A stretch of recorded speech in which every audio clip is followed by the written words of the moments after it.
I don't know. It's 55 years ago. Next. Fascinating.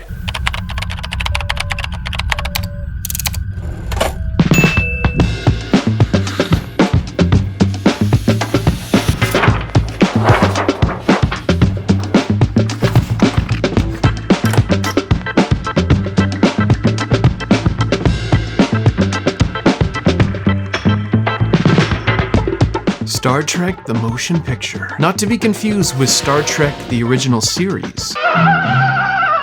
Or Star Trek the animated series. This is how the ancients used to draw their mystic symbols, Captain. There is no comparison. This poster is iconic.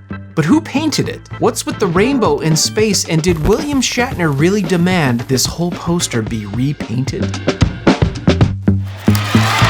Ladies and gentlemen, Captain Kirk, William Shatner.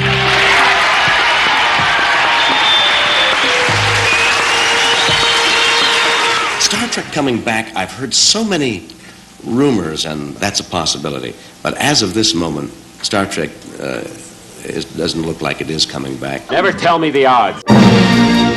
After the absolute juggernaut that was Star Wars in 1977, every studio exec in Hollywood was scrambling to cash in on the newfound success of sci-fi. We got Alien, we got the Black Hole from Disney, even James Bond went to space. I can picture a studio meeting at Paramount Pictures. Hey, what about that sci-fi show that we used to make? You know, the one in space, pointy-eared guy, and the Canadian, and the Russian guy who's clearly not from Russia. We canceled it, and then it came back as a cheap animated show, and then that one got canceled too. Star Trek?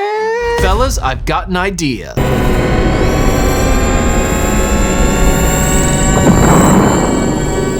Star Trek, the motion picture, coming this Christmas from Paramount. And so, Star Trek the Motion Picture was born, with West Side Story director Robert Wise at the helm. All of the original cast members from the TV show reprised their roles, along with some new characters like this fellow Bald, and one actor who did some horrific things in his personal life and can right off forever. I won't be showing him again. This film introduced a ton of Star Trek elements that we all know and love today, like the musical score that was reused as the opening theme for Star Trek The Next Generation.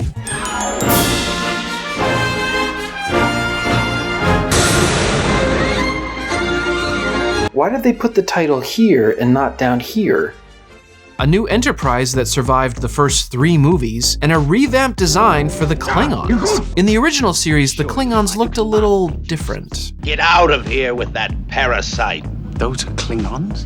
They are Klingons, and it is a long story. What happened?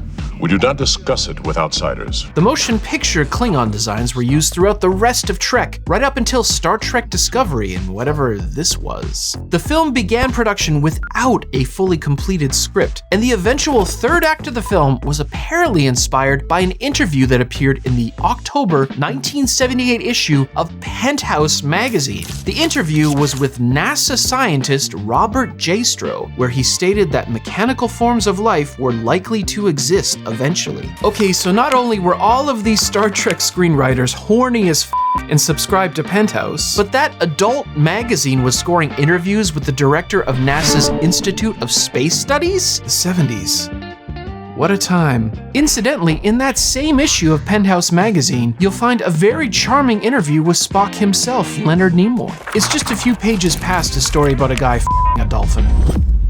Oh my God. Production on Star Trek the Motion Picture was difficult and ran massively over budget. Director Robert Wise wasn't that familiar with Star Trek, and special effects techniques being used were still in their infancy. The film was rushed to theaters in December of 1979 to mixed critical reviews but solid box office numbers. On a rating 1 to 10, what would you rate Star Trek? About a 4. Yeah. True Star Trekkies. This is bizarre, but oddly enough, the first ever McDonald's Happy Meal movie tie-in was for this movie. McDonald's had introduced the Happy Meal a few years before, but this was the first time they partnered with a movie. There were 5 different Happy Meal boxes that had Star Trek comics and different toys inside. Honestly, I feel kinda bad for the kids that got these Happy Meals and then ran to the cinema to see the latest Star Wars-like space adventure, because Star Trek the Motion Picture is a slog. Got boring at the end. I fell asleep. Bill Shatner fell asleep. Depending on which cut you watch, there are extended sequences where the crew of the Enterprise do nothing but look at the view screen for almost 10 minutes. Can we go home yet? Let's assume hold present position.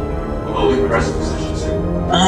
The film does have a lot going for it, like great special effects with a heavy focus on these light streaks and decent performances from the returning cast, while other elements like these gray jumpsuits hold it back. The film was rushed, certain shots were never completed, but the story is so cerebral that the first time I saw it, I was fully captivated. Yes, it's plotting and over the top, but it feels like a supersized episode of the original show, which it essentially was, since the script began as an episode of the never-produced TV show Star Trek Phase 2. Plus, the entire plot of this movie bears a close resemblance to the original series episode, The Changeling. You are the Kirk. You are the Kirk unit. Well, I'm not the Kirk. Tell me what your function is. To find the creator. And who is the creator? You are the creator. Captain, this message is a sort of binary. A simple binary code. The intruder has been attempting to communicate. Trying to communicate. Can you decode it? Disclose the information. Insufficient response. Why has the creator not responded? No. I am the Kirk, the creator. You are the creator. You're wrong. We are the creator. That is not logical. Dazzling display of logic. Cut power, Lieutenant.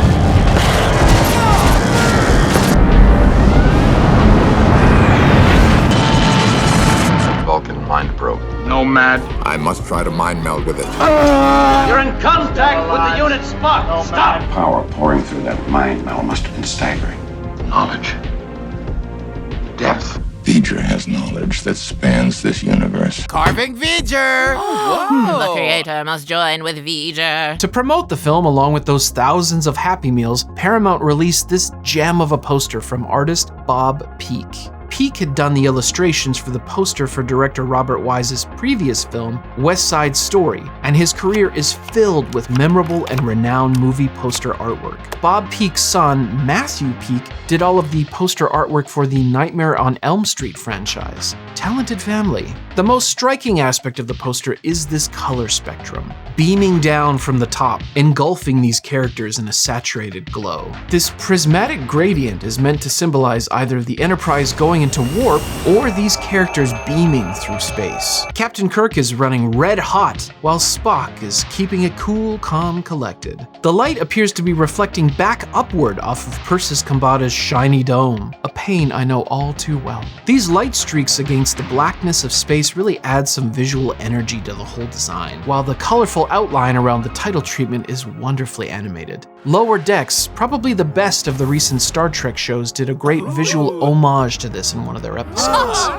Ooh, nice fun. In Bob Peak's original version of the poster, Spock is on the left-hand side while Captain Kirk is on the right. And there's a rumor that William Shatner was pissed about this and demanded a change. That's the story that's often been repeated in Trek lore, but I suspect that it didn't go down quite that way. Both Shatner and Nimoy employed high-powered Hollywood agents at this point in their careers, and the negotiations between these agents and the film studio are mentioned a lot in the book The Making of Star Trek the Motion Picture by Susan Sackett and Gene Roddenberry. The agent secured a favored nations clause, which required the actors to be paid equally and receive the same perks. Apparently, their faces had to be exactly the same size on the poster, down to the millimeter, and one name couldn't be larger than the other. Somewhere in negotiations, however, William Shatner's agent secured top billing for him, which makes total sense given that Kirk is the captain of the Enterprise and Spock spends the first act tripping balls on Vulcan. So no, I don't think Shatner stormed in and demanded this poster be repainted. It's more likely his agent simply pointed out that top billing means top left, and Bob Peak adjusted the artwork accordingly.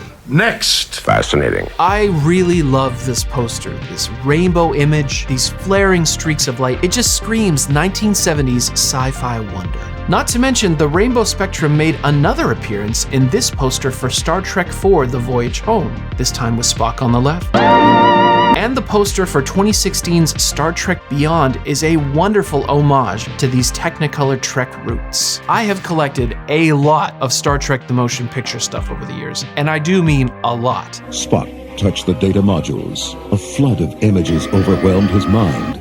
He fell unconscious. I even have lobby cards for this film. Those are cards that the studios used to give to theaters to give a little sneak peek at some specific scenes in the film. Not to mention, I have a f***ing mammoth 3-sheet and it measures 8 feet tall. It's the size of 3 regular movie posters stacked on top of each other. But I'm not done. I could always try to track down this Matt Ferguson version. It f***ing rules! So what are your thoughts on this Star Trek Rainbow Menagerie? What do you think of this iconic poster?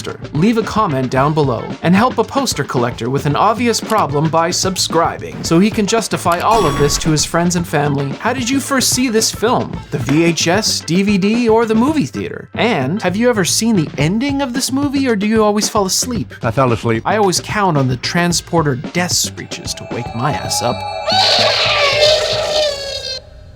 List them as missing. And did you know that this is what it sounds like when Spock cries? I weep for V'ger as I would for a brother.